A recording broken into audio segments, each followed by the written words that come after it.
ஒரு பேன் எடுத்துட்டு அதில் 1/4 கப் அளவு பாசி பருப்பு அதை நல்லா வறுத்துக்கிறோம். கோல்டன் கலர் வரலாம். அதோட 3/4 கப் அளவுக்கு கோதுமை ரவை, நம்ம சம்பா கோதுமை ரவை இருக்கு இல்லையா, உப்புமாலாம் செய்வோமே, அந்த மாதிரி எடுத்துக்கலாம். அதையும் நல்லா வெள்ளையாக பொரியணும். ரவை அந்த அளவுக்கு வறுத்து எடுத்துக்கணும். வாசனை அப்போ தான் ஒன்றோட ஒன்று ஒட்டாமல் வாசனையாக இருக்கும். அதை எடுத்து வச்சிட்டோம். 1 டேபிள் ஸ்பூன் அளவுக்கு நெய் விட்டு முந்திரி பருப்பு, கொஞ்சம் போல் பாதாம், ரெண்டையும் பொன் வறுவலாக வறுத்து எடுத்தாச்சு. அதோட கிஸ்மிஸ் பழம், இதெல்லாம் நமக்கு தேவையான அளவுக்கு சேர்த்துக்கலாம். முந்திரி, பாதாம், திராட்சை எல்லாம் நமக்கு தேவையான அளவுக்கு சேர்த்துட்டு அதையும் தனியாக எடுத்து வச்சுக்கலாம்.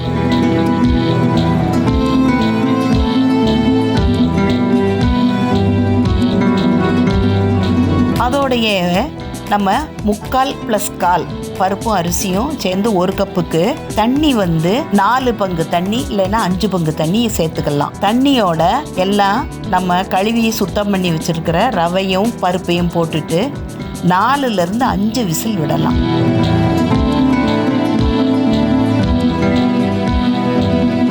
அது ப்ரெஷர் இறங்கணும்னு எடுத்து நல்லா மசிச்சு விட்டுட்டு வெல்லம் 1.25லேருந்து 2 கப்பு வரைக்கும் போடலாம். நம்ம வீட்டு இனிப்புக்கு தகுந்தாற் போல் 1.5 பங்குலேருந்து 2 பங்கு வரைக்கும்னு வச்சுக்கோங்களேன். போட்டுட்டு நல்லா அது கரைஞ்சி வரணும். ஒரு கொதித்த உடனே 2 டேபிள் ஸ்பூன் நெய் சேர்த்து ஏலக்காய், இந்த நம்ம வறுத்து வச்சுருந்த பருப்பெல்லாம் போட்டுட்டோன்னா கோதுமை ரவை சக்கரை பொங்கல் ரெடி ஆயிடுச்சு.